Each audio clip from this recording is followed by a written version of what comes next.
중국의 동북공정에 여러 가지 모순점들이 드러나면서 중국은 자승자박의 모습을 보여주고 있다. 다양한 한국 문화들이 자기네 것이라고 우기고 있지만 막상 파면 팔수록 한국의 문화라는 것을 확인시켜주고 있기 때문이다. 중국인들은 신장에서 면화 등 원자재를 조달하지 않겠다고 선언한 기업들에 대해 불매운동을 시작하겠다고 선언했지만 이들 브랜드에 대한 폭발적인 인기를 실감하게 된 사건도 있다. 중국의 이야기에 대해서 자세히 알아보자. 중국은 오래전부터 태권도를 자국의 문화로 만들기 위해 노력해왔다. 특히나 지난 2007년 세계 124개국 1700여 명의 태권도 선수단과 중국 일반 관중들이 모인 세계 태권도 선수권 대회 개막식에서 개막식 공연이 절정에 이를 때쯤 장내 아나운서가 태권도는 중국의 전통 무술에서 왔다며 소개한 사건이 있었다. 이날 개막식 공연은 중국 베이징을 비롯해 주요 지역에 생중계되었다.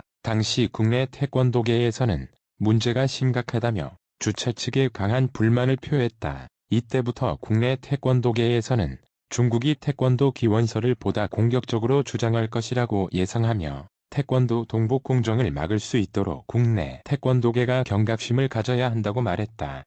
이후 중국의 한 격투기 대련 프로그램에서는 태권도를 베이스로 한 소녀가 나타나 대련을 하고 태권도가 조선에서 유래되었다고 말하자 심사위원으로 나선 액션 배우 조문탁은 태권도의 발차기 기원은 중국이고 중국의 취조라는 발차기에서 유래되었다고 했다. 중국의 유명 배우가 방송에서 태권도 중국 기원서를 주장한 것이다. 이를 본 시쇼우동이라는 종합격투기 선수이자 인터넷 방송인은 헛소리 하지 마라.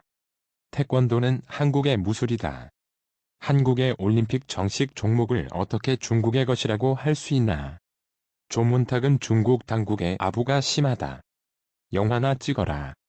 고 말했다. 중국은 왜 태권도를 빼앗아 가려는 것일까? 인구 1억 명의 스촨성은 태권도를 초등학교 필수 교과목으로 정식 채택하고 있다. 중국 인구 중에서 10%만 태권도를 수련한다면 1억 명이 넘는 사람들이 태권도인이 되고 이렇게 되면 세계 태권도 연맹이 추산하고 있는 세계 184개국 전체 수련 인구보다 중국의 수련 인구가 2배에 달하게 된다. 쉬쇼우동이라는 사람은 중국 권법은 명성만 높을 뿐 실전에서는 쓸모없는 무술이다 라고 비난하고 실제 중국 전통 무술인들과 대결을 펼쳤다.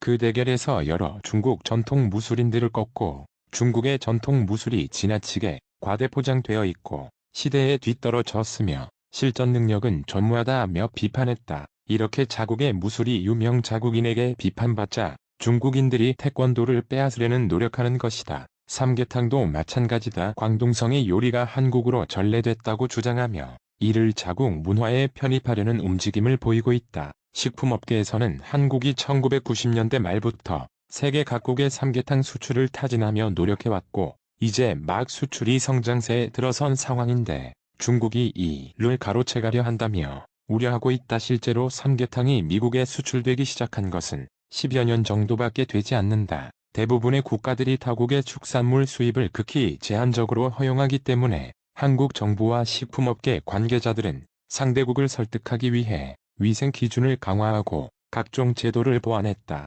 캐나다는 24년간의 협상 끝에 최종 합의에 이르러 지난해에서야 처음으로 수출했다. 삼계탕 수출은 매년 증가하고 있으며 지난해에는 3,455톤이 수출되어 전년 대비 44.7% 늘었다. 이렇게 빛을 보기 시작하는 삼계탕이 탐이 난 중국에서는 벌써 삼계탕이 중국 음식이라고 주장할 사전 작업들을 끝낸 상황이다.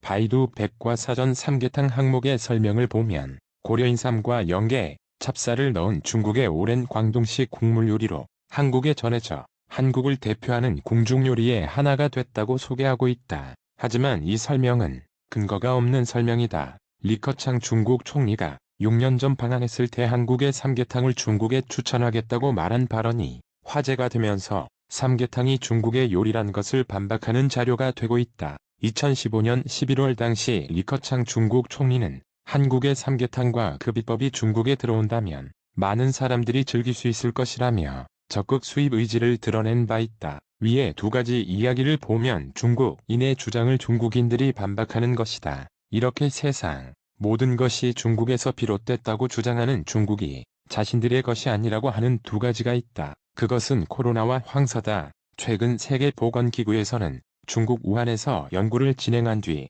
바이러스가 중간 동물 숙주를 거쳐 인간에게 전염됐을 가능성이 높고 실험실에서 유출됐을 가능성이 매우 낮다는 내용 등을 담은 보고서를 발표했다. 중국은 바로 해당 보고서를 환영하는 입장을 밝혔다. 그러면서 전문가들의 순조로운 업무 수행에 협조한 것은 중국의 개방적이고 투명하며 책임지는 태도를 보여준다고 자평했다. 미세먼지에 대해서도 같은 입장을 보였다. 이제는 한국발 초미세먼지가 상하이를 오염시킨다며 한국을 비난하고 있다. 중국 생태환경부 산하 중국환경관측센터 연구진은 중국 환경관측 최신호에 기고된 논문에서 중국발 초미세먼지가 서울의 초미세먼지에 미치는 영향이 10%도 안 된다고 주장했다. 연구진은 오히려 한국발 초미세먼지가 북동풍을 타고 중국 상하이에 더 큰 영향을 미쳤다는 분석을 내놨다. 상하이 대기 중 초미세먼지를 분석한 결과 한국의 기여율이 16% 전후라는 것이다. 중국의 악행은 여기서 그치지 않는다. 그중 가장 심각하다고 생각되는 것은 소수민족에 대한 인권 문제이다. 미국과 유럽연합 등 전 세계가 중국의 인권 문제에 분노해 서방 국가와 신장 면화 보이콧을 선언한 글로벌 기업들이 나오자 중국에서는 이들 기업들에 대한 제품 불매 운동이 한참 벌어지고 있다. 특히 나이키, 아디다스, H&M 등 글로벌 브랜드가 신장산 면화를 사용하지 않겠다고 한 것에 대해서는 신장 지역 노동자들을 죽이는 행위라고 비난한 뒤 서방 국가들이 제재라는 무기를 휘두르고 있다며 비판하고 있다. 쉬구이샹 공산당 신장지역위원회 선전부 부부장은 H&M 매장에 아무도 가지 않는 것을 봤는데 이게 무엇을 의미하느냐. 그들이 중국 시장에서 한 푼도 벌지 못하게 될 것이라고 주장했다. 중국인들은 불매운동을 한다고 큰소리치며 운동화에 불을 붙였다. 하지만 정작 나이키의 할인 판매엔 무려 35만 명이 몰려 완판 사례가 이어졌다. 홍콩 사우스 차이나 모닝포스트는 나이키, 아디다스와 같은 글로벌 브랜드에 대한 중국 소비자들의 불매운동 열기가 식은 것 같다며 특히 알리바바가 운영하는 티몰에서는 여성용 운동화를 약 12만 원에 파는 나이키 특가전이 열렸는데 순식간에 준비된 물량이 모두 팔려나갔다. 한쪽에서는 불매운동이 벌어지지만 한쪽에서는 소비자가 몰리는 이중적인 모습이 연출되고 있다. 고 보도했다. 이 와중에 일본 기업인 무인 양품은 신장 면화를 사용한 신상품을 적극 홍보하며 중국 시장 지키기에 나섰다.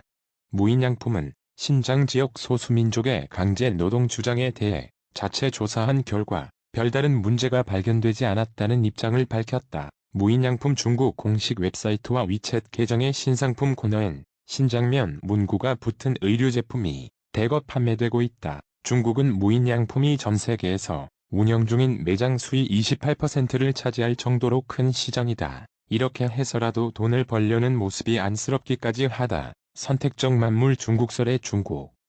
한 푼이라도 더 벌어보겠다는 일본. 대한민국은 이 둘 사이에서 휘둘리지 말아야 할 것이다.